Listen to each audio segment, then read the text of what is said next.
Welcome to the Pathways of Life podcast. I'd like to talk to you about the relevance of Scripture. When my first daughter was born, I had to ask myself some questions. How should I raise her? How should I discipline her?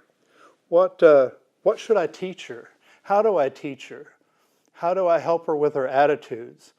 And you know, doctors and psychologists, authors and self-help gurus and Wikipedia and Google, they all have ideas about this, and there's probably a lot of good ones. But the Bible, the Christian Bible, actually answers all of these questions for us. And I'd like to explore one of those questions with you, or one of those suggestions, I should say. Here's one. There's a general instruction that covers love, relationship, work, service, romance, war, peace, every aspect of our lives, even governments and sports. All of these things can be wrapped up in half of a verse in the Old Testament. The verse I'm referring to is Ecclesiastes chapter 9, verse 10.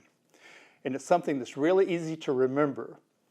Whatever your hand finds to do, do it with all of your might. This verse is saying that anything that we choose to do, we should do to the best of our ability. If it's worth doing, it's worth doing well. And these are all phrases that you've probably heard in self-help motivational speakers, the Harvard Management Mentor series, the Dale Carnegie series, the Power of Positive Thinking, and Norman Vincent Peale. All these people are giving this same advice. If it's worth doing, it's worth doing excellently. If you were to apply focus, fortitude, love, excellence, and the things that go into the things we do in life, you could and probably would have a better marriage. Because you'd be working constantly on excelling in respect and love and behavior for your spouse. You could be a better parent by contemplating and conspiring how to raise your child in a worthy way so that they'll get around better in the world. You would be a better employee or employer. The people that work for you, if they know that you're striving for excellence all the time, well, you know what? They see that. The employees that work for a person, they see when excellence is part of their mantra. And the employers, if you have an employee who's doing their best they can all the time, a lot of times that person will be kept in hard times more than a person who is actually more talented, because they know they're always going to get maximum effort. A better employee, a better teacher, a better student. Can you imagine what your grades would be if you had applied this type of idea to every aspect of your school career? If you had not let distractions get in the way and other things, weigh you down and step in the way of your productivity or your study or your focus in class. A person who strives for excellence, who does everything with all of their might, will make sure they get enough rest so they'll be fresh the next day.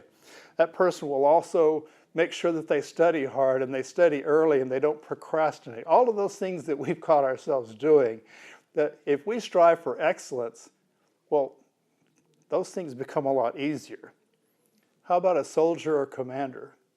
A soldier who does everything with all of their might is exactly what the militaries are looking for, because they know that they're going to obey orders to the best of their ability, they're going to perform their task to the best of their ability, and the commanders and others, if they're leading to the best of their ability, doing so with all of their effort, then these things work better. The whole thing works better. How about a golfer? If you want to be an excellent golfer, but you never go out and practice, you're not going to be an excellent golfer. Maybe some natural ability will help, but you're never going to be that excellent golfer or chess player unless you apply yourself with excellence all the time. I had a surgery a few years back, and it was a very painful surgery. It was a big one.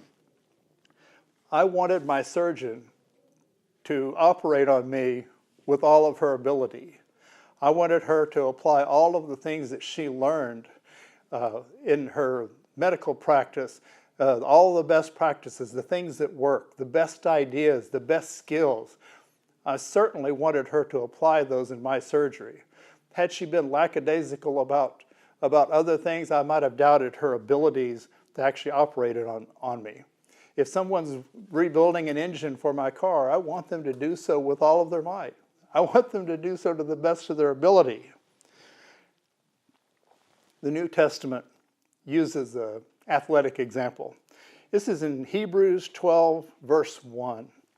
Therefore, since we are surrounded by so great a cloud of witnesses, let us also lay aside every weight and sin which clings so closely, and let us run with endurance the race that is set before us. If you want to achieve excellence, you're going to have to shed some baggage. You're going to have to get rid of the things that get in the way. Again, the example of a student in school. A student in school, if they're tied down with extracurricular activities, they lose time to study and focus on the right thing. You know, social media is overflowing with advice on just how to do just about everything. Some of it's from self-proclaimed experts, some from real experts, some from actually professionals. But who do you trust? You don't know these people for the most part. You know, just because somebody's a successful YouTuber doesn't make them great at what you need to find out.